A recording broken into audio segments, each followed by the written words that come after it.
Welcome to Sunil Chemistry Zone.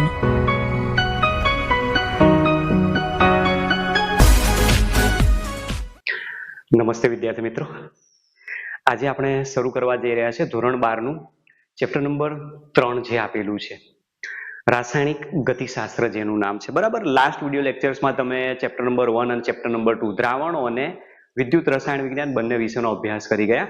હવે આપણું જે એક બીજું ચેપ્ટર એવું છે કે જે બોર્ડની પરીક્ષાની અંદર દાખલા માટે પણ ઘણું ઉપયોગી છે, થિયરી પણ ઘણી એવી સરળ અને ઈઝી આપેલું છે, મતલબ ચેપ્ટર જ ઘણું ઈઝી છે એવું કહી શકાય. નો ડાઉટ થોડાક એમસીક્યુ ક્યારેક ક્યારેક ટ્વિસ્ટ કરીને પૂછી નાખે છે, તો એમસીક્યુમાં થોડીક તકલીફ પડતી હોય છે, એટલે પ્રેક્ટિસ આપણે કરવી પડશે.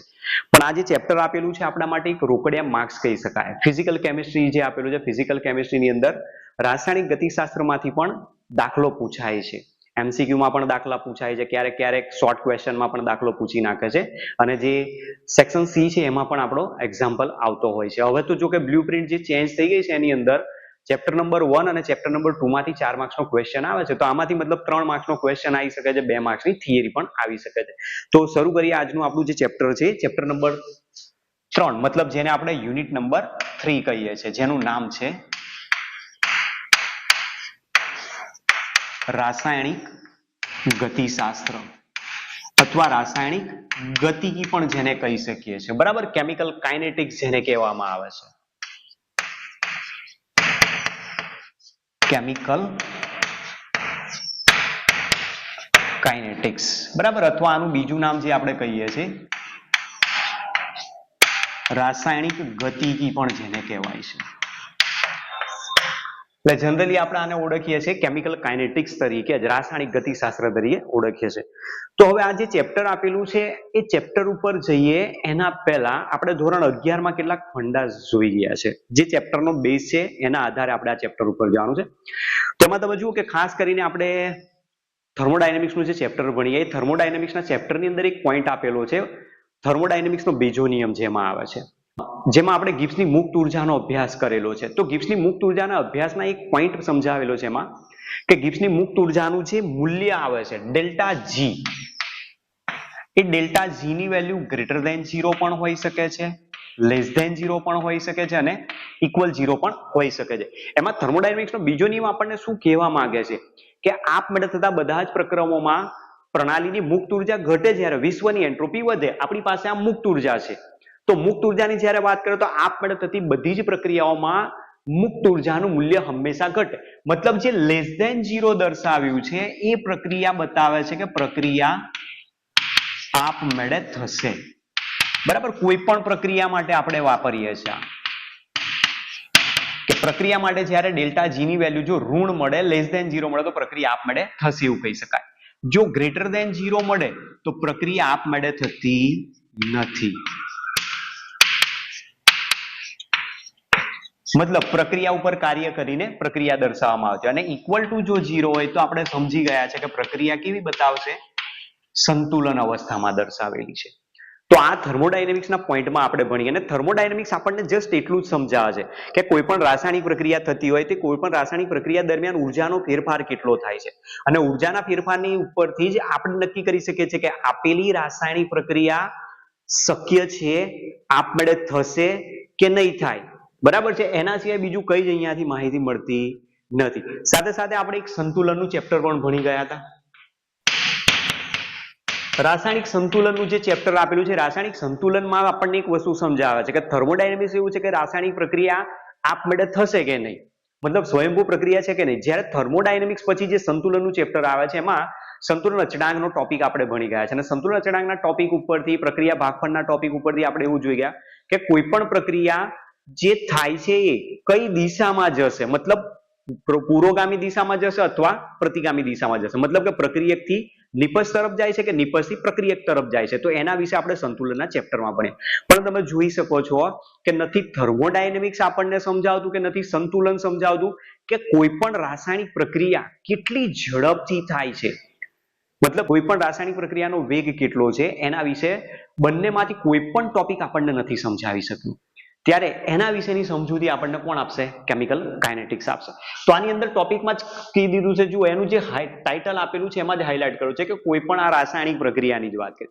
એ રાસાયણિક પ્રક્રિયાની અંદર જે એની ગતિ છે, જે સ્પીડ છે, જે ઝડપ છે, જે પ્રક્રિયાનો વેગ છે, એનો જે અભ્યાસ કરતી શાખા છે, સાથે સાથે પ્રક્રિયાના વેગ ઉપર અસર કરતા જે પરિબળો છે કે જેના કારણે પ્રક્રિયા ધીમી થઈ શકે છે, ઝડપી થઈ શકે છે, એના વિશેનો જે અભ્યાસ કરતા પરિબળો વિશે જે અભ્યાસ કરે છે એને જ આપણે શું કહીએ છીએ? રાસાયણિક ગતિશાસ્ત્ર. એટલે પહેલું જ તમારી પાસે અહીંયાથી એક સામાન્ય ટાઇટલ પરથી વ્યાખ્યા કે રાસાયણિક ગતિશાસ્ત્ર એટલે શું? તો રાસાયણિક ગતિશાસ્ત્ર કોને કહી શકાય? તો રસાયણ વિજ્ઞાન એવી શાખા કે જે રાસાયણિક પ્રક્રિયાના વેગ અને રાસાયણિક પ્રક્રિયાના વેગ ઉપર અસર કરતા પરિબળોનો અભ્યાસ કરતો હોય એને જ આપણે રાસાયણિક ગતિશાસ્ત્ર કહીએ છીએ. તો રાસાયણિક ગતિશાસ્ત્ર આ બંને કરતા આખું અલગ સમજાવે છે કે થર્મોડાયનેમિક્સ એવું કહે છે ગિબ્સની મુક્ત ઉર્જાના ફેરફાર ઉપરથી કે પ્રક્રિયા આપમેળે થશે કે નહીં થાય. સંતુલન આપણને એવું સમજાવે છે કે કોઈ પણ રાસાયણિક પ્રક્રિયા કઈ દિશામાં જાય છે, પુરોગામી દિશામાં જાય છે કે પ્રતિગામી દિશામાં જાય છે, પણ એ બંને પ્રક્રિયામાંથી કઈ પ્રક્રિયા ઝડપથી થાય છે, કઈ પ્રક્રિયા ધીમી છે, કઈ પ્રક્રિયા મધ્યમ સ્પીડથી મધ્યમ ઝડપથી જોવા મળે, એના વિશે ક્યાંય માહિતી મળતી નથી. કારણ શું છે કે હવે જે પણ ઇન્ડસ્ટ્રીમાં જે બધું પ્રોડક્શન કરવામાં આવે છે, જે બધા પદાર્થોનું નિર્માણ કરવામાં આવે છે, એ બધી એક પ્રકારની કેમિકલ રિએક્શન્સથી જ કરવામાં આવે.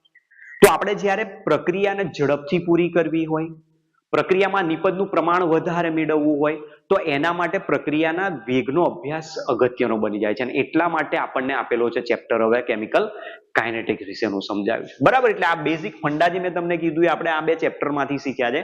અને એ જે વસ્તુ નથી કરી બતાવ્યા એ હવે કેમિકલ કાઇનેટિક્સ આપણને સમજાવતું હશે.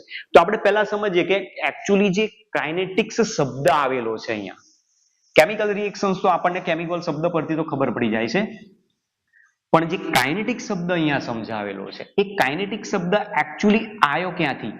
તો કાઇનેટિક શબ્દ ગ્રીક ભાષાનો જે વર્ડ છે કાઇનેસિસ. કાઇનેસિસ જેનો મતલબ થાય છે મૂવમેન્ટ. મતલબ રાસાયણિક પ્રક્રિયા જ્યારે થતી હોય તો એ રાસાયણિક પ્રક્રિયાની અંદર જે પ્રક્રિયકો ભાગ લેતા હોય છે એ પ્રક્રિયકો વચ્ચે જે મૂવમેન્ટ જોવા મળે છે, એમની વચ્ચે જે અથડામણો થતી હોય છે, એના કારણે પ્રક્રિયા સંભવિત બનતી હોય, કોઈ ચોક્કસ દિશાએથી પ્રક્રિયાઓ થતી હોય, એ બધા વિશેની જે વાત કરેલી છે કેમિકલ કાઇનેટિક્સ કહે છે. તો કાઇનેટિક્સનો મતલબ થાય છે મૂવમેન્ટ, એટલે કે કાઇનેસિસ પરથી એ શબ્દ આવેલો છે એવું કહી શકાય. તો હવે જુઓ, જે સામાન્ય રીતે જોવા જાવ તો અહીંયા જે કેમિકલ કાઇનેટિક્સ છે એ કોઈ પણ રાસાયણિક પ્રક્રિયાની ગતિ ઉપર અભ્યાસ કરતી શાખા છે. મતલબ કે એની સ્પીડ સાથે ડીલ કરે છે એવું કહી શકાય. તો આપણે કોઈ પણ રાસાયણિક પ્રક્રિયા છે એ કોઈ પણ રાસાયણિક પ્રક્રિયાની જે સ્પીડ છે, બરાબર છે, જેને તમે ફિઝિક્સની ભાષામાં ઝડપ પણ કહો છો, ગતિ પણ કહો છો, અથવા તો એને વેલોસિટી પણ આપણે કહીએ છીએ, તો એના ઉપર આ અભ્યાસ કરતી શાખા આપેલી છે. હવે સામાન્ય રીતે આપણે જોવા જાવ તો જે પ્રક્રિયાની સ્પીડ છે એ પ્રક્રિયાની સ્પીડ કોના ઉપર આધાર રાખતી હોય છે? તો જે પ્રક્રિયાની સ્પીડ છે એ જનરલી પ્રક્રિયા કેટલા સમયમાં પૂર્ણ થાય છે. મતલબ ઝડપથી પૂરી થતી હોય તો પ્રક્રિયા પૂર્ણ થવાનો સમય ઓછો હશે, પ્રક્રિયા જો વધુ સમય લેતી હશે તો પ્રક્રિયા પૂર્ણ થવાનો સમય વધારે હોય છે એવું આપણે કહીએ છીએ. તો મતલબ કે જે આ પ્રક્રિયાની સ્પીડ છે એ જનરલી કોના ઉપર ડિપેન્ડ કરે છે? ટાઈમ ઉપર ડિપેન્ડ કરે છે. તો પ્રક્રિયા કેટલા સમયમાં પૂર્ણ થાય છે એના આધારે જ પ્રક્રિયાની ઝડપ નક્કી થતી હોય, અને જે પ્રક્રિયાની જે અહીંયા સ્પીડ આપેલી છે એને જ આપણે કેમિકલ કાઇનેટિક્સમાં રેટ તરીકે નામ આપીશું. મતલબ કે અહીંયા આપણે કોના અભ્યાસની વાત કરે છે? Rate of reaction. પ્રક્રિયાના વેગ ઉપર અહીંયા આપણને માહિતી આપેલી છે. તો કોઈ પણ પ્રક્રિયાનો વેગ જ્યારે દર્શાવવાનો થાય તો જે રાસાયણિક પ્રક્રિયા આપેલી છે રાસાયણિક પ્રક્રિયાનો વેગને હું કેપિટલ R તરીકે અહીંયા દર્શાવું છું. અને એ જે કેપિટલ R દર્શાવે છે એ શું સમજાવે છે આપણને? તો કેપિટલ R પ્રક્રિયાનો વેગ બરાબર રાસાયણિક પ્રક્રિયામાં જે પ્રક્રિયકો અથવા નિપજો છે એની જે સાંદ્રતા છે એની સાંદ્રતાનો ફેરફાર અને સમયના ફેરફારનો ગુણોત્તર દર્શાવે છે. મતલબ કોઈ પણ રાસાયણિક પ્રક્રિયામાં થતો સાંદ્રતાનો ફેરફાર એ પ્રક્રિયા જે સમય લે છે એ સમયની સાપેક્ષ આપણે દર્શાવતા હોઈએ છીએ. તો આને કહેવાય ચેન્જ ઇન્ટુ કોન્સન્ટ્રેશન અને આને કહેવાય ટાઈમ ટેકન. મતલબ કોઈ પણ રાસાયણિક પ્રક્રિયામાં સાંદ્રતાનો ફેરફાર થવા માટે કેટલો સમય લે છે એને જ આપણે નામ આપીએ છીએ પ્રક્રિયાનો વેગ, એટલે કે રેટ ઓફ રિએક્શન. તો આપણે અત્યારે જનરલી હું સામાન્ય રીતે દર્શાવી દઉં છું પ્રક્રિયાના વેગને કેપિટલ R તરીકે બતાવીએ છીએ. તો રેટ ઓફ રિએક્શન ને કેપિટલ R તરીકે બતાવીએ તો રેટ ઓફ રિએક્શન બરાબર change in concentration upon time taken કહી શકાય. મતલબ કોઈ પણ રાસાયણિક પ્રક્રિયામાં થતો સાંદ્રતાનો ફેરફાર, એ પ્રક્રિયક હોય અથવા નિપજ કોઈ પણ હોઈ શકે, તો એ કેટલો સમય લે છે એ સમયનો ફેરફારના સાપેક્ષ ગુણોત્તરને આપણે પ્રક્રિયાનો વેગ કહીએ છીએ. તો આના આધારે જો જોવાનો પ્રયત્ન કરીએ તો આપણી પાસે એક વસ્તુ મળી શકે કે પ્રક્રિયા વેગ કોને કહી શકાય. વ્યાખ્યા સીધી આપણને અહીંયાથી જ મળશે કે પ્રક્રિયા વેગ એટલે શું. તો સામાન્ય રીતે જુઓ કે દાખલા તરીકે મારી પાસે આ કોઈ એક પ્રક્રિયક E અને B છે. પ્રક્રિયક E અને B વચ્ચે પ્રક્રિયા થઈને એમાંથી નિપજ C અને D મળે છે એવું આપણને ખબર છે. માની લો કે અહીંયા t બરાબર 0 સમય મેં લીધો છે. t બરાબર 0 મિનિટ અથવા સેકન્ડ અહીંયા જે ગણીએ બરાબર છે. t બરાબર 0 સેકન્ડ લઈએ. ચાલો t બરાબર 0 સેકન્ડે પ્રક્રિયક A અને પ્રક્રિયક B બંનેનું કુલ પ્રમાણ કેટલું હોય 100%. તો એ વખતે આ બંનેનું પ્રમાણ કેટલું 0 પ્રક્રિયા થઈ જ નથી એટલા માટે. હવે જ્યારે પ્રક્રિયા થશે ત્યારે આ બંનેની જે સાંદ્રતા છે અથવા જે જથ્થો છે એ ધીમે ધીમે વપરાવા માંડશે. એટલે આમાં શું થવા માંડશે ઘટાડો. અને સામે નિપજ બનશે તો નિપજની સાંદ્રતા અથવા નિપજનો જથ્થો શું થવા માંડશે વધતો જશે એવું કહી શકાય. તો એના આધારે આપણે પ્રક્રિયા વેગની વ્યાખ્યા આપી શકીએ કે સમયની સાપેક્ષ અથવા એકમ સમયમાં પ્રક્રિયકની સાંદ્રતામાં થતો ઘટાડો અથવા નિપજની સાંદ્રતામાં થતો વધારાને જ પ્રક્રિયાનો વેગ કહેવામાં આવે છે. તો આપણી પાસે આ પહેલી જ ડેફિનેશન આવશે કે પ્રક્રિયા વેગ એટલે શું. તો પ્રક્રિયા વેગ કોને કહી શકાય એકમ સમયમાં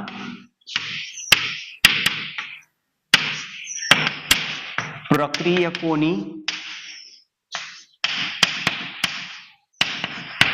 સાંદ્રતાના ઘટાડા અથવા નિપજોની સાંદ્રતાના વધારાને તેનો પ્રક્રિયા વેગ કહે છે. તો આપણી પાસે જે પહેલી જ વ્યાખ્યા આવે છે રેટ ઓફ રિએક્શન. કારણ કે આપણું આખું જે ચેપ્ટર છે એના ઉપર કામ કરવાનું છે. પ્રક્રિયાના વેગ ઉપર જ કામ કરશે. તો પ્રક્રિયાનો વેગ શું છે તો એટલીસ્ટ પહેલા આપણને ખબર હોવી જોઈએ. તો પ્રક્રિયા વેગની આ વ્યાખ્યા આપેલી છે કે જ્યારે સમય ચોક્કસ લેવામાં આવે ત્યારે એ સમયમાં પ્રક્રિયકની સાંદ્રતા હંમેશા ઘટતી જ હોય છે અને નિપજની સાંદ્રતા હંમેશા વધતી હોય. તો પ્રક્રિયકોની સાંદ્રતામાં થતા ઘટાડો અથવા નિપજની સાંદ્રતામાં થતા વધારાને જ તેનો રાસાયણિક પ્રક્રિયા વેગ તરીકે ઓળખવામાં આવે છે. તો આપણી પાસે જે પ્રક્રિયા વેગ બતાવ્યો છે કેપિટલ R એ મેં અહીંયા બતાવેલો છે delta C upon delta T. જો પ્રક્રિયકની સાપેક્ષમાં લેવામાં આવે તો પ્રક્રિયકની સાપેક્ષમાં પ્રક્રિયા વેગ શું બતાવશે minus delta C upon delta D. કેમ વ્યાખ્યામાં શું કીધું છે પ્રક્રિયકોની સાંદ્રતામાં શું થશે ઘટાડો. તો આ માઇનસ ચિહ્ન શું બતાવે છે સાંદ્રતા ઘટે છે. બરાબર ધ્યાન રાખજો જે ચિહ્ન બતાવ્યા છે ખાસ અગત્યના છે. એટલે માઇનસ ચિહ્ન બતાવે છે પ્રક્રિયકોની સાંદ્રતામાં જ્યારે ફેરફાર થાય છે ત્યારે સાંદ્રતા શું થાય છે ઘટે છે.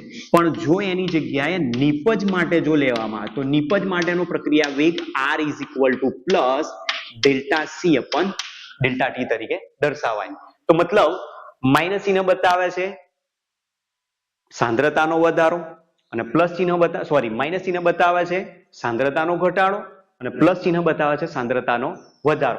મતલબ ચેન્જ ઇન્ટુ કોન્સન્ટ્રેશન ડિક્રીઝ થાય છે અને અહીંયા ચેન્જ ઇન્ટુ કોન્સન્ટ્રેશન ઇન્ક્રીઝ થાય છે. તો મતલબ કોન્સન્ટ્રેશન જો વધતી જાય તો પ્રક્રિયામાં નિપજની સાંદ્રતા વધશે અને પ્રક્રિયકોની સાંદ્રતા શું થવા મળે છે ઘટતા જાય.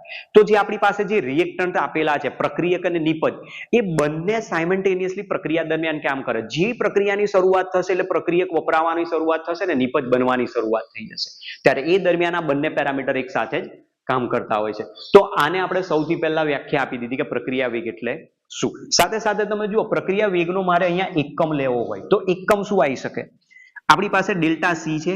ડેલ્ટા C કોનો એકમ લીધો છે સાંદ્રતા લીધો છે. તો અહીંયા આવે છે સાંદ્રતા અને છેદમાં છે સમય. જો સાંદ્રતાને હું મોલ પ્રતિ લીટરમાં બતાવું સાંદ્રતાને દર્શાવીએ મોલ પ્રતિ લીટરમાં અને જે સમય છે એનો SI એકમ લઈ લો તમે સેકન્ડ. તો આ શું થઈ ગયું એનું યુનિટ બની ગયો. બરાબર છે. તો પ્રક્રિયા વેગ માટેનો આ એકમ આપણને મળે છે. સાથે સાથે જો અહીંયા પ્રક્રિયકોનો દબાણનો જો ઉલ્લેખ કરેલો હોય વાયુરૂપ પ્રણાલી આપેલી હોય તો વાયુરૂપ પ્રણાલી માટે ડેલ્ટા C ની જગ્યાએ શું આવે ડેલ્ટા P છેદમાં ડેલ્ટા T. અને જો ડેલ્ટા P હોય તો એ શું લઈએ છીએ આપણે એનું દબાણ. તો દબાણ જ્યારે લઈશું તો વાતાવરણના દબાણ તરીકે હું એટમોસ્ફિયરિક પ્રેશર લઈ લઉં તો ATM પર સેકન્ડ એનો યુનિટ બની જશે. બરાબર, એટલે ક્યારેક ક્યારેક જો કદાચ MCQ માં અથવા કોઈક દાખલો તમે ગણતા હોય ને એને જો એકમની જરૂર પડે તો પ્રક્રિયા વેગના એકમ આપણી પાસે બે આ રીતના મળી શકે છે. પ્રક્રિયક પ્રણાલી આપેલી છે, એમાં જો દ્રાવણ સ્વરૂપમાં હોય અને સાંદ્રતાનો ઉલ્લેખ કરેલો હોય તો મોલ પર લિટર પર સેકન્ડ એનો એકમ બનશે. પણ જો એની જગ્યાએ પ્રક્રિયકો વાયુરૂપ પ્રણાલી દર્શાવતા હોય જો પ્રક્રિયા વેગ માંગેલો હોય તો ડેલ્ટા P અપન ડેલ્ટા T મુજબ વાતાવરણ પર સેકન્ડ આપણને એકમ મળશે. હવે તમે જોઈ શકો છો કે આપણી પાસે જે પ્રક્રિયાનો વેગ છે એ શેના ઉપર ડિપેન્ડ છે. કોઈ પણ રાસાયણિક પ્રક્રિયા ખૂબ જ ઝડપથી જો પૂરી થતી હોય, ઝડપથી પ્રક્રિયા પૂરી થઈ જતી હશે તો એ પ્રક્રિયા પૂર્ણ થવા માટે લાગતો સમય કેવો હશે? ઓછો. તો મતલબ પ્રક્રિયાનો વેગ કેવો હશે? એ વખતે વધારે હશે. અને જો માની લો કે પ્રક્રિયા પૂર્ણ થવામાં ઘણો વધારે સમય લે છે તો સમય જો વધારે હશે તો પ્રક્રિયાનો વેગ ઓછો હશે. સમય ઓછો હશે, પ્રક્રિયાનો વેગ વધારે હશે. સમય જો વધારે લેશે તો પ્રક્રિયાનો વેગ ઓછો થઈ જશે. મતલબ કે પ્રક્રિયાનો વેગ સીધો જ કોના ઉપર ડિપેન્ડેડ છે? ટાઈમ ઉપર ડિપેન્ડેડ કરે છે. તો આપણે ટાઈમના અનુલક્ષીને પ્રક્રિયાના પહેલા પ્રકાર સમજીએ કે સમયની સાપેક્ષ પ્રક્રિયાના કયા કયા પ્રકાર આવે છે, જેના અંદરથી પણ કદાચ પૂછવો હોય તો MCQ પૂછી શકે છે. તો ચલો પહેલા આપણે એ પોઈન્ટ જોઈએ. બરાબર, એટલે કે બિલકુલ ક્લિયર સમજાઈ જાય એવું છે, કોઈ જગ્યાએ કન્ફ્યુઝન થાય એવો પોઈન્ટ આમાં છે નહીં. ચાલો તો જોઈએ આમાં.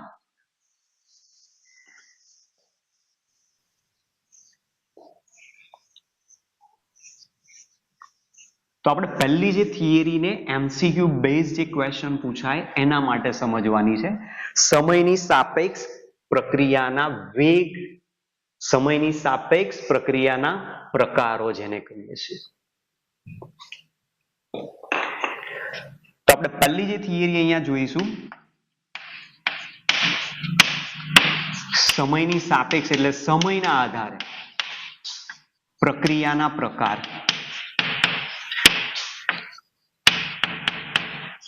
મતલબ ટાઇપ્સ ઓફ રિએક્શન્સ જેને કહેવામાં આવે. તો આના આધારે ત્રણ પ્રકારની પ્રક્રિયાઓ મળે. એમાં સૌથી પહેલી પ્રક્રિયા અતિ ધીમી પ્રક્રિયાઓ.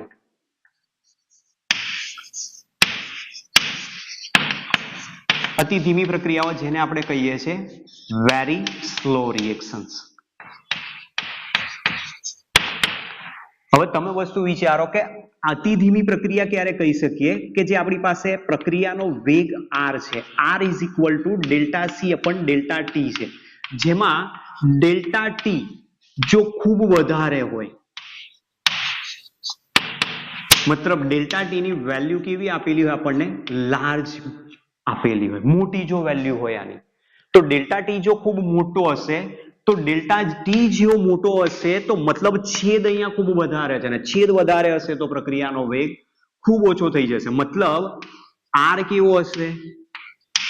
વેરી લેસ, મતલબ ખૂબ ઓછો જેને કહી શકાય. બરાબર, એટલે જેમ સમય વધારે લેશે એમ પ્રક્રિયા ખૂબ ધીમી થઈ જશે. તો હવે જુઓ આની અંદર ઉદાહરણ આપણે પહેલા તો સમજવા પડશે કે આવી ધીમી પ્રક્રિયાઓ, અતિ ધીમી પ્રક્રિયાઓ કઈ હોઈ શકે. તો અતિ ધીમી પ્રક્રિયાઓની અંદર આપણી પાસે સૌથી પહેલા લોખંડનું કટાવાની જે પ્રક્રિયા છે, લોખંડના કટાવાનું જે ઉદાહરણ છે, એક પ્રક્રિયા ખૂબ જ ધીમી છે. આપણી પાસે કોઈ પણ લોખંડનો ઓબ્જેક્ટ, કોઈ પણ વસ્તુ હોય, એને તમે પાણીના સંપર્કમાં લાવી દો, વાતાવરણમાં ખુલ્લું રાખો અને તમે એને જુઓ કે કેટલા સમયમાં એના ઉપર કાટ લાગે છે, અને એ સમય આપણે સરળતાથી માપી શકતા નથી. બાકી તો જો તમે બાલ્કનીની અંદર લોખંડનો સળિયો લઈ જઈને મૂકી દેશો અને જાતે પ્રક્રિયા કેટલા સમયમાં પૂરી થશે અથવા તો પ્રક્રિયામાં લોખંડને કાટ લાગવાનો સમય કેટલો લાગશે એ જો તમે જાતે માપવા બેસો તો કદાચ એ લોખંડના સળિયાને કાટ લાગશે એના પહેલા આપણને કાટ લાગવા માંડશે. કારણ કે આપણે બહાર વાતાવરણમાં ખુલ્લામાં બેસીશું, તડકો વધારે હોય તો તડકાની અંદર આપણને પણ નુકસાન થઈ શકે. એટલે આ પ્રક્રિયા ખૂબ જ ધીમી છે. કઈ પ્રક્રિયા? લોખંડનું કટાવ. એટલે એક્ઝામ્પલ આપણે યાદ રાખવાના છે આના માટે. પહેલું એક્ઝામ્પલ છે લોખંડનું કટાવું, એટલે ક્ષારણની પ્રક્રિયા પણ એક આપણે શબ્દ આના માટે વાપરી શકીએ છીએ. પછી આવી બીજી ધીમી પ્રક્રિયા કઈ છે? કોલસામાંથી જે હીરાનું રૂપાંતર થાય છે, બરાબર. અને બીજું સાયન્સ એ બી કહે છે કે હીરામાંથી ગ્રેફાઇટમાં પણ રૂપાંતર થઈ શકે છે. તો ડાયમંડમાંથી ગ્રેફાઇટ અને કોલ એટલે કે કોલસામાંથી હીરાનું જે રૂપાંતર થવાની પ્રક્રિયાઓ છે એના માટે બહુ જ વર્ષો સમય વીતી જતો હોય છે. અને એટલા બધા વર્ષો સમય વીતી જાય છે કે જેમાં આપણે તો કદાચ એ સમય માપી જ નથી શકવાના, કારણ કે આપણું આયુષ્ય જ નથી એટલું બધું. તો એ પ્રક્રિયા ખૂબ જ ધીમી છે અને ધીમી પ્રક્રિયા છે તેનો ચોક્કસ સમયગાળો આપણે એક્યુરેટલી માપી શકવાના નથી, એટલે ચોક્કસ માપી શકાય નહીં. તો આ એક પ્રક્રિયા કેવી આપી છે આપણને? ધીમી પ્રક્રિયા આપેલી છે. સાથે સાથે બીજું એક ઉદાહરણ પણ સમજીએ. દાખલા તરીકે જુઓ કે આપણી પાસે ઘરે ટામેટા પડેલા છે, બરાબર. હવે ટામેટાને તમે બહાર ખુલ્લા મૂકી રાખો તો ટામેટું બગડવા માટે જે સમય લાગશે એને આપણે એકદમ ચોક્કસ નિશ્ચિત રીતે માપી શકવાના નથી. હા, આપણે એવું કહી શકીએ કે 5 દિવસ, 4 દિવસ, 6 દિવસ પછી આ બગડે છે, તો એને આપણે એક્યુરેટ નથી માપી શકવાના. તો આવી જે પ્રક્રિયાઓ છે કે જેનો વેગ, પ્રક્રિયામાં ચેન્જ થવા માટેનો જે સમય છે એ એક્યુરેટ જ્યારે માપી શકાતા ના હોય તો એનો અભ્યાસ કોઈ દિવસ કેમિકલ કાઇનેટિક્સમાં કરવામાં આવતો નથી, બરાબર. એટલે આ પ્રક્રિયાનો આપણે કેમિકલ કાઇનેટિક્સમાં અહીંયા ક્યાંય અભ્યાસ કરીશું નહીં. ચલો, ત્યાર પછી બીજી પ્રક્રિયા છે અતિ ઝડપી પ્રક્રિયા.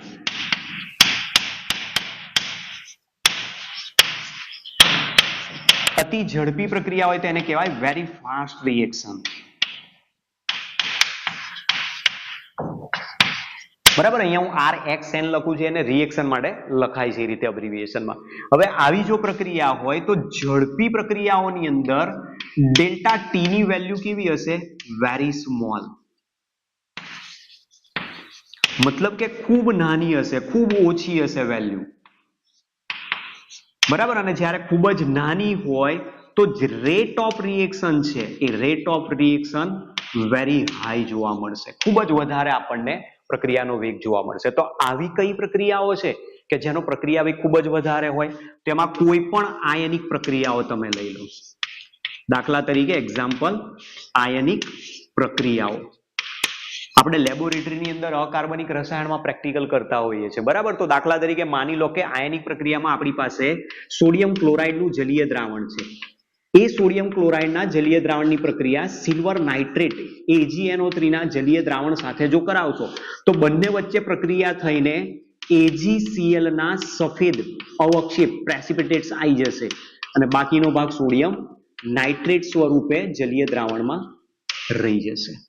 તો આ જે પ્રક્રિયા આપેલી છે એમાં તમે ટેસ્ટ ટ્યુબની અંદર સોડિયમ ક્લોરાઇડનું જલીય દ્રાવણ લઈ લો અને એમાં જેવો સિલ્વર નાઇટ્રેટ નાખશો ને ઇમિડિયેટલી સેકન્ડના કોઈ ફ્રેક્શનના ભાગમાં જ તમને સફેદ અવક્ષેપ બતાવી દેશે. તો મતલબ એ અવક્ષેપણની જે પ્રક્રિયા છે એના માટેનો કેટલો સમય લે છે આપણે નહીં માપી શકીએ, કારણ કે આપણી પાસે જે ઘડિયાળ છે એ ઘડિયાળ એનો ટાઈમ માપી શકે એવું જ નથી. તો એનો મતલબ આવી અતિ ઝડપી પ્રક્રિયાઓનો પણ સરળતાથી આપણે અભ્યાસ કરી શકતા નથી. બીજી આવી ઝડપી પ્રક્રિયાઓ કઈ હોઈ શકે? એક તો પહેલા કીધું કે આયનિક પ્રક્રિયાઓ બધી જ આવી શકે. એના સિવાય જે ન્યુક્લિયર વિખંડનની પ્રક્રિયાઓ છે, ન્યુક્લિયર રિએક્શન્સ જે આપેલી છે એ પણ આવી અતિ ઝડપથી પ્રક્રિયાઓ જોવા મળતી હોય. પછી કોઈ પણ એક્સપ્લોઝિવ હોય, એ એક્સપ્લોઝિવ જ્યારે વિસ્ફોટ કરે છે તો એ પ્રક્રિયા પણ કેવી છે? ખૂબ જ ઝડપી છે. પછી અમુક દહનની પ્રક્રિયાઓ પણ છે કે જે અમુક દહનની પ્રક્રિયાઓ ખૂબ જ ઝડપથી જોવા મળતી હોય છે અને એ દહન પ્રક્રિયા માટે કેટલો સમય લે છે આપણે ક્યારેય માપી શકતા નથી. મતલબ એક્યુરેટ નહીં માપી શકે. માપી તો શકાતો હોય છે પણ જે એક્યુરેટ એના માટે ટાઈમ લે છે એ માપી શકતા નથી.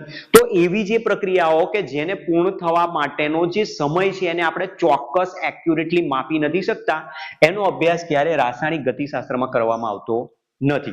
ત્રીજી પ્રક્રિયા છે. ત્રીજી કોઈ પ્રક્રિયા એવી છે કે જેના માટે લાગતો સમય ધીમી પ્રક્રિયા કરતા વધારે અને ઝડપી પ્રક્રિયાઓ કરતા ઓછો, મતલબ મધ્યમ સમય લે છે. મોડરેટ પ્રકારની જેને રિએક્શન કહી શકાય. તો આપણી પાસે મોડરેટ રિએક્શનોનો અહીંયા અભ્યાસ કરવાની વાત કરેલી છે. તો જે પ્રક્રિયા નંબર 3 છે એ પ્રકાર નંબર 3 આપણને આપેલો છે મધ્યમ.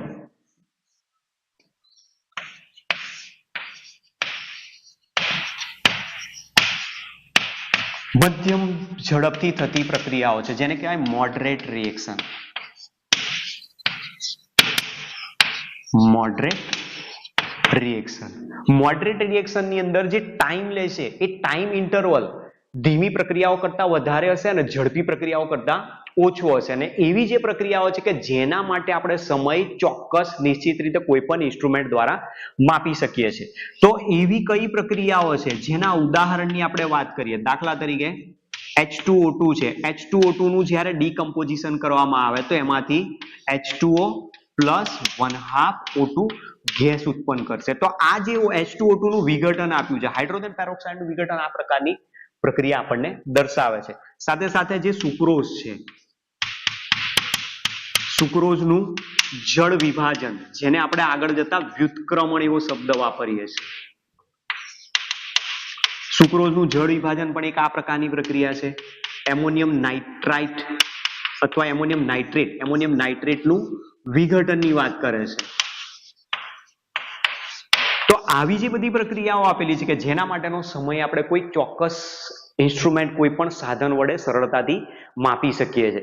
સાથે સાથે એક એસ્ટરનું જળ વિભાજન, જે જનરલી પ્રેક્ટિકલમાં આવતું હોય છે, એસ્ટરનું જળ વિભાજન. અને આ જે પ્રક્રિયાઓ આપેલી છે કે જેનો પ્રક્રિયા વેગ આપણે સરળતાથી માપી શકીએ છીએ અને ચોક્કસ રીતે નક્કી કરી શકીએ છીએ. એટલા માટે રાસાયણિક ગતિશાસ્ત્રમાં આવી મોડરેટ રિએક્શન્સનો જ અભ્યાસ કરવામાં આવે છે, નહીં કે ફાસ્ટ રિએક્શન કે નહીં સ્લો રિએક્શન. એવી કોઈ પ્રક્રિયાઓનો અભ્યાસ કરવામાં આવતો નથી. એટલે આખું જે તમારું ચેપ્ટર છે એ મધ્યમ પ્રકારની ઝડપથી ચાલતી પ્રક્રિયાઓ, મતલબ મોડરેટ રિએક્શન્સ ઉપર આપેલું છે. બરાબર ખ્યાલ આવે છે? બિલકુલ એકદમ સમજાઈ જાય એવો ટોપિક છે અને ઉદાહરણો પણ તમને યાદ રહી જાય એવા જ છે. એટલે બહુ પેનિક થવાની કોઈ જરૂર નથી. જ્યારે MCQ પૂછાય તમારે ખાલી માઇન્ડમાં ધ્યાન રાખવાનું કે આ રીતનો પ્રશ્નમાં ઓપ્શન આપેલો છે કે એમાં ઝડપી કીધી છે, ધીમી કીધી છે કે મધ્યમ પ્રકારની કીધી, તો ઉદાહરણ તમારે યાદ કરવાનું કે ખરેખર આ જે ઉદાહરણ આપ્યું છે એ કેટલો સમય લે છે. તમને ઇમિડિયેટલી એના ઉપરથી સીધો જવાબ મળી જશે. બરાબર. હવે આ પોઈન્ટ ઉપરથી હવે આગળની આપણે થિયરી ઉપર જઈએ. હવે આગળ થિયરીમાં આપણે શું સમજશું કે જે રાસાયણિક પ્રક્રિયા થાય છે એ રાસાયણિક પ્રક્રિયાના જે વેગ છે એ રાસાયણિક પ્રક્રિયાના વેગ કેટલા પ્રકારના હોઈ શકે છે. આપણે પહેલા જોયું કે પ્રક્રિયા વેગ કોને કહી શકાય, તો પ્રક્રિયા વેગના આધારે જે રાસાયણિક પ્રક્રિયાઓ જોવા મળે, તો રાસાયણિક પ્રક્રિયાના વેગ કેટલા પ્રકારના છે એને સમજીએ. તો નેક્સ્ટ થિયરી છે આપણી types off rate of reactions, મતલબ પ્રક્રિયાઓના વેગના પ્રકાર જેને કહેવાય.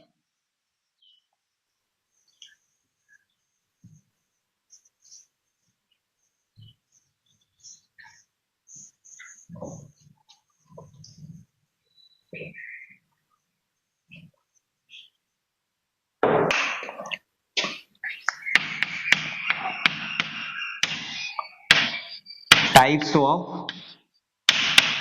Rate of reaction.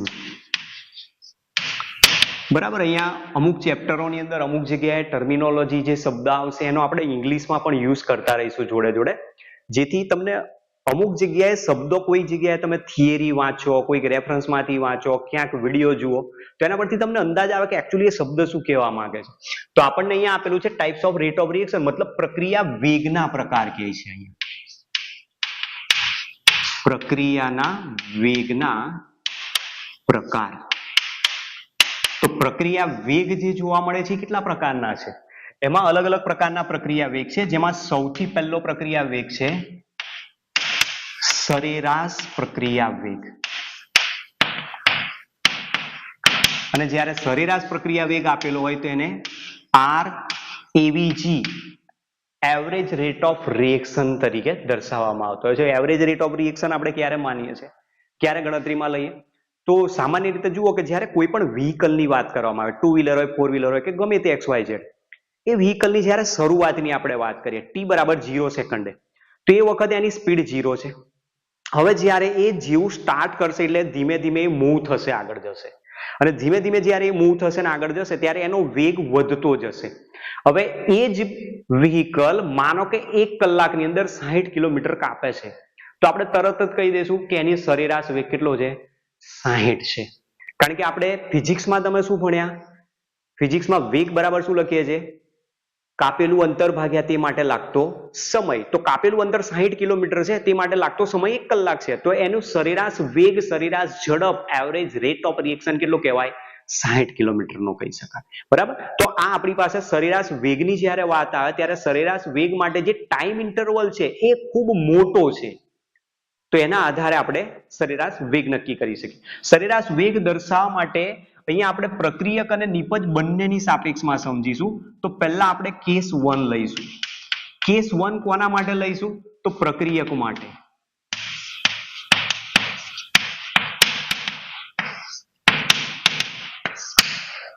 બરાબર, જેને આપણે રિએજન્ટ્સ કહીએ છીએ, રિએક્ટન્ટ આમ તો કહેવાય.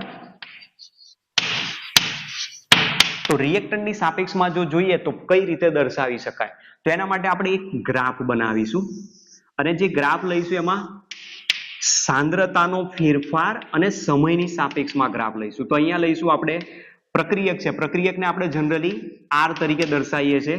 તો આ એની કોન્સન્ટ્રેશન લઈશું, કોન્સન્ટ્રેશન ઓફ રિએક્ટન્ટ આર, અને અહીંયા લઈશું એના માટે લાગતો સમય ટાઈમ. બરાબર. હવે આ જે કોન્સન્ટ્રેશન છે એને જો હું સી તરીકે અહીંયા દર્શાવી દઉં, સપોઝ માનીએ કે સી કોન્સન્ટ્રેશન માટે છે એટલે સી તરીકે, અથવા ચલો પ્રક્રિયક છે એટલે પ્રક્રિયક માટે આર જ રાખો. હવે અહીંયાથી વ્યાખ્યા કીધી મુજબ કે રાસાયણિક પ્રક્રિયાનો વેગ શું છે, તો સમયની સાપેક્ષમાં અથવા એકમ સમય પ્રક્રિયકની સાંદ્રતામાં થતો ઘટાડો. તો પ્રક્રિયા જેમ જેમ આગળ વધે એમ પ્રક્રિયકની સાંદ્રતામાં હંમેશા શું થાય, ઘટાડો જોવા મળે. તો આ પ્રમાણે પ્રક્રિયાનો વેગનો આલેખ તમને ઘટતો જોવા મળશે. હવે આના માટે હું ધારો કે 2 પોઈન્ટ લઈ લઉં. અહીંયા એક પહેલો પોઈન્ટ લઉં છું, એને હું કહી દઉં છું ટાઈમ T1. અહીંયા બીજો પોઈન્ટ લઉં છું, એને કહું છું ટાઈમ T2. બરાબર. હવે જે ટાઈમ T1 છે એ આપણો ઇનિશિયલ ટાઈમ છે, એટલે એને હું TI તરીકે નામ આપી દઉં. ઇનિશિયલ ટાઈમ એટલે શરૂઆતનો સમય. અને જે T2 છે એને હું કહી દઉં છું અંતિમ સમય, એટલે T ફાઇનલ તરીકે કહી દઉં. અંતિમ સમય, પ્રારંભિક સમય છે ને અંતિમ સમય, એ દરમિયાન પ્રારંભિક સમયે જે સાંદ્રતા મળી છે આપણને એને હું કહી દઉં છું C ઇનિશિયલ, CI તરીકે પ્રારંભિક સાંદ્રતા. અને જે અંતિમ સમય છે ત્યાં જે આપણને સાંદ્રતા મળી એને હું કહી દઈશ ફાઇનલ કોન્સન્ટ્રેશન, મતલબ CF. હવે આના આધારે તમે જુઓ આ જે ડિફરન્ટ અહીંયા બતાવ્યો છે એ ડિફરન્ટ શું બતાવે છે આપણને, ડેલ્ટા C. અને આ બંનેનો જે ડિફરન્ટ બતાવ્યો છે એ ડિફરન્ટ શું બતાવે છે, ડેલ્ટા T બતાવે છે. તો આપણી પાસે જે પ્રક્રિયાનો વેગ છે એ પ્રક્રિયા વેગ બરાબર આપણે શું લખીએ છીએ, delta C upon delta T. હવે જે આલેખ બતાવ્યો છે એની અંદર તમે ધ્યાનથી જુઓ, એક આ અંતિમ સાંદ્રતા છે, આ પ્રારંભિક સાંદ્રતા છે. એ બંનેનો જો રિલેશન લઈએ તો C initial is greater than શું બતાવે છે, C ફાઇનલ. કારણ કે આ આલેખ તમે જુઓ, આ જે અંતિમ સાંદ્રતા છે એનું મૂલ્ય અહીંયાથી આટલું છે, જ્યારે જે પ્રારંભિક સાંદ્રતા છે એનું મૂલ્ય અહીંયાથી આટલું બતાવે છે. એટલે વેલ્યુ કોની વધારે છે, C ઇનિશિયલ. જો હવે અહીંયા હું કિંમત મૂકી દવાની, તો આપણે હંમેશા શું કરીએ છીએ, અંતિમ સાંદ્રતામાંથી અથવા અંતિમમાંથી પ્રારંભિકને બાદ કરીએ. તો જો હું એ પ્રમાણે લઉં અહીંયા, તો C final minus C initial આવે અને છેદમાં delta T final minus T initial તરીકે લખી શકાય. હવે એના આધારે તમે વિચારવાનો પ્રયત્ન કરો. જો આના મૂલ્યો તમને આપી દીધા હોય અને જો મૂલ્યો મૂકવામાં આવે તો આનું મૂલ્ય વધારે હશે, આનું મૂલ્ય ઓછું હશે, તો એનો મતલબ ઓવરઓલ તમે જ્યારે ડિફરન્ટ લેશો તો વેલ્યુ કેવી આવશે, માઇનસ આવશે. અને પ્રક્રિયાનો વેગ કોઈ દિવસ માઇનસ હોય જ નહીં. તો અહીંયા તમારે શું સાઇન બતાવવી પડશે, માઇનસ C બતાવવી પડશે. તો માઇનસ C શું બતાવે છે, પ્રક્રિયકોની સાંદ્રતામાં થતો ઘટાડો. અને એ વેલ્યુ તમે જેવી અહીંયા મૂકશો આગળ, તો આ બંનેનો ડિફરન્ટ માઇનસ મળશે, અને આ માઇનસ એટલે ઓવરઓલ પ્રક્રિયાનો વેગ કેવો થઈ જશે, પ્લસ થઈ જશે. એટલે પ્રક્રિયાનો વેગ કોઈ દિવસ માઇનસ આવે નહીં, એ તમારે ધ્યાન રાખવાનું. બરાબર. તમને કોઈ એમ પૂછે કે 1 કલાકમાં તમે કેટલું અંતર કાપ્યું, એટલે તમે પછી એવું ના કહી શકો કે માઇનસ 60 કિલોમીટર કાપ્યું, એવું કહી જ ના શકાય. એટલે પ્રક્રિયાનો વેગ અહીંયા આપણે પોઝિટિવ બતાવવા માટે આગળ અહીંયા માઇનસ મૂકીશું. જેવું અહીંયા માઇનસ મૂકીશું એટલે આ બંનેનો જે ડિફરન્ટ અહીંયા બતાવેલો છે એ મુજબ વેલ્યુ આની માઇનસ થશે, તો માઇનસ માઇનસ પ્લસ થઈને આપણને આ રીતે વેલ્યુ મળશે. બરાબર. તો આ આપણને સમજાવેલું છે. તો આ કોના સાપેક્ષમાં લીધું આપણે, પ્રક્રિયકો માટેનો પ્રક્રિયા વેગ લીધો. તો આ આલેખ આપણો સરેરાશ વેગ માટે આવે. ચલો, એ જ પ્રમાણે સરેરાશ વેગ માટે બીજો કેસ છે, કેસ નંબર 2. કેસ નંબર 2 કોના માટે લઈશું, નિપજો માટે. તો નિપજો એટલે એને કહીએ છીએ આપણે પ્રોડક્ટ. તો એના માટે પણ આપણે વ્યાખ્યા લીધી એ મુજબ ગ્રાફ મળી શકશે. પ્રક્રિયાનો વેગ, અહીંયા પ્રોડક્ટની સાંદ્રતા બતાવીશું, અહીંયા એના માટે લાગતો સમય. તો જે પ્રક્રિયાનો વેગ છે એમાં વ્યાખ્યા શું કહે છે, સમયની સાપેક્ષમાં નિપજની સાંદ્રતામાં વધારો થાય, ને નિપજની સાંદ્રતા જો વધે તો આલેખ આ રીતે આપણને વધતો આલેખ મળશે. એના પણ 2 પોઈન્ટ લઈ લઈએ. માનો કે આ શરૂઆતનો સમય T ઇનિશિયલ, આ અંતિમ સમય T ફાઇનલ છે. તો T ઇનિશિયલ છે ત્યાં એની સાંદ્રતાને C ઇનિશિયલ બતાવીશું, T ફાઇનલ છે ત્યાં એની સાંદ્રતાને C ફાઇનલ તરીકે બતાવીશું. હવે જે ગ્રાફ બતાવ્યો છે, ગ્રાફમાં જ તમે જુઓ વેલ્યુ અહીંયા કોની વધારે છે, ફાઇનલ કોન્સન્ટ્રેશન વધારે છે, ઇનિશિયલ કોન્સન્ટ્રેશન કેવી છે, ઓછી છે. તો મતલબ ગ્રાફ એવું બતાવે છે કે C final is greater than C initial છે. અહીંયા આખું ઉલટું હતું. જુઓ, ઇનિશિયલ કોન્સન્ટ્રેશન વધારે હોય છે, ફાઇનલ કોન્સન્ટ્રેશન ઓછી હોય છે. જ્યારે નિપજની વાત કરીએ તો ફાઇનલ કોન્સન્ટ્રેશન વધે છે, ઇનિશિયલ કોન્સન્ટ્રેશન ઘટતી જાય, કારણ કે પ્રક્રિયા થાય ત્યારે નિપજનું પ્રમાણ વધતું જાય છે, એટલે નિપજની સાંદ્રતા વધે. તો એ પ્રમાણે જો જોઈએ તો અંતિમમાંથી તમે પ્રારંભિક જ્યારે બાદ કરશો ત્યારે ઓવરઓલ વેલ્યુ તમને કેવી મળશે? પોઝિટિવ જ મળવાની છે. તો નિપજની સાપેક્ષમાં પ્રક્રિયાનો વેગ જ્યારે દર્શાવીએ ત્યારે always delta C upon delta T ની વેલ્યુ તમને કેવી મળશે? પોઝિટિવ જ. તો અહીંયા પ્લસ મૂકી જ રાખીએ કે ના મૂકે કોઈ ફરક નહીં પડે. C final minus C initial upon T final minus T initial, બરાબર છે. આ પ્રમાણેનો પોઈન્ટ છે. જુઓ તો અહીંયા તો પ્રક્રિયાનો વેગ તમને પોઝિટિવ જ મળી જાય એટલે કોઈ ફરક નથી પડતો, પણ જ્યારે પ્રક્રિયકોની સાપેક્ષમાં લઈએ છે ત્યારે આ બંનેનો જે ડિફરન્સ છે નેગેટિવ મળે છે. તો પ્રક્રિયા વેગને પોઝિટિવ કરવા આગળ શું મૂકવું પડે છે? માઇનસ. અને આ જે માઇનસ બતાવ્યો છે એ શું બતાવે છે? પ્રક્રિયકોની સાંદ્રતાનો ઘટાડો દર્શાવે છે. એટલે પહેલો તમારી પાસે જે પ્રક્રિયા વેગનો પ્રકાર આપ્યો છે એ કયો કહેવાય?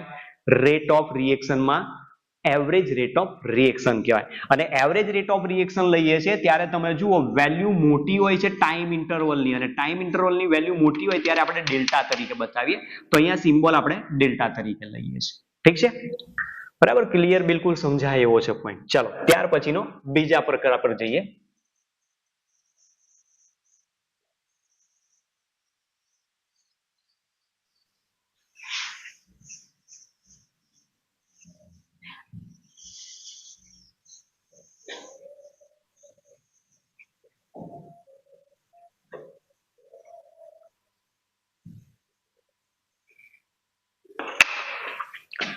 પ્રકાર નંબર 2 છે ત્વરિત વેગ. ત્વરિત વેગ એટલે એને કહેવાય આર ઇન્સ્ટન્ટેનિયસ, એટલે RINST તરીકે એને દર્શાવાય છે. ત્વરિત વેગનો ઉપયોગ ક્યારે કરવામાં આવે?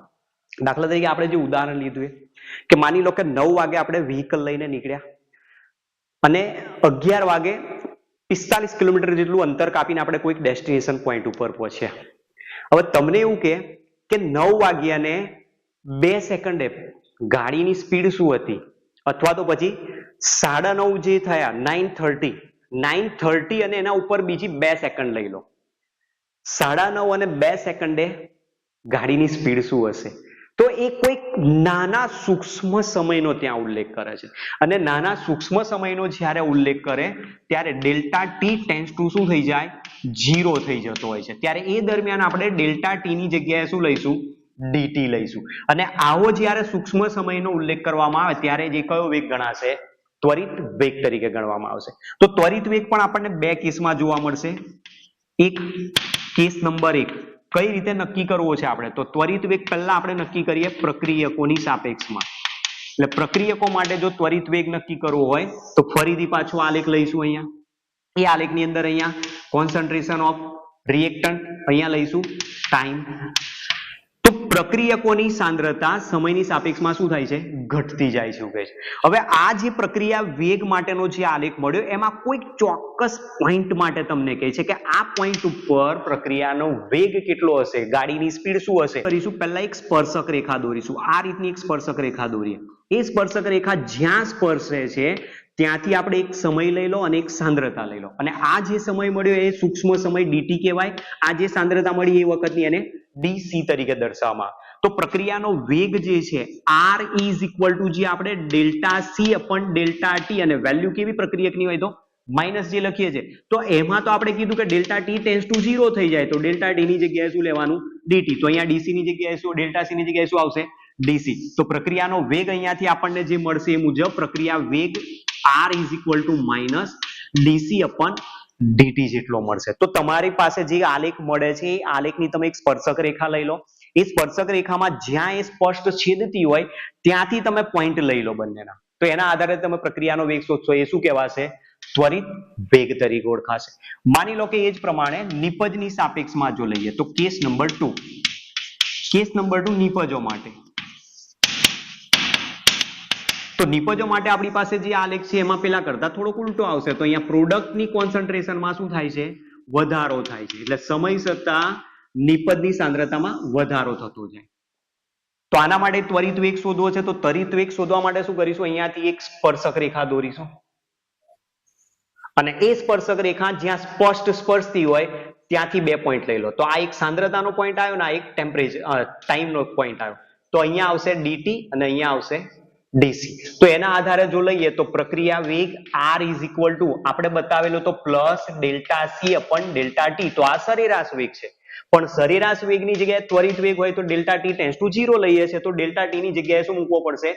dt. તો એ દરમિયાન આ જે પ્રક્રિયાનો વેગ છે એ r ઇઝ ઇક્વલ ટુ શું આવશે? પ્લસ dc અપન ડેલ્ટા t તરીકે દર્શાવાતો હોય છે. બરાબર. તો આ બે કેસ આપ્યા છે, ત્વરિત વેગ માટે આપણને સમજાવેલા છે.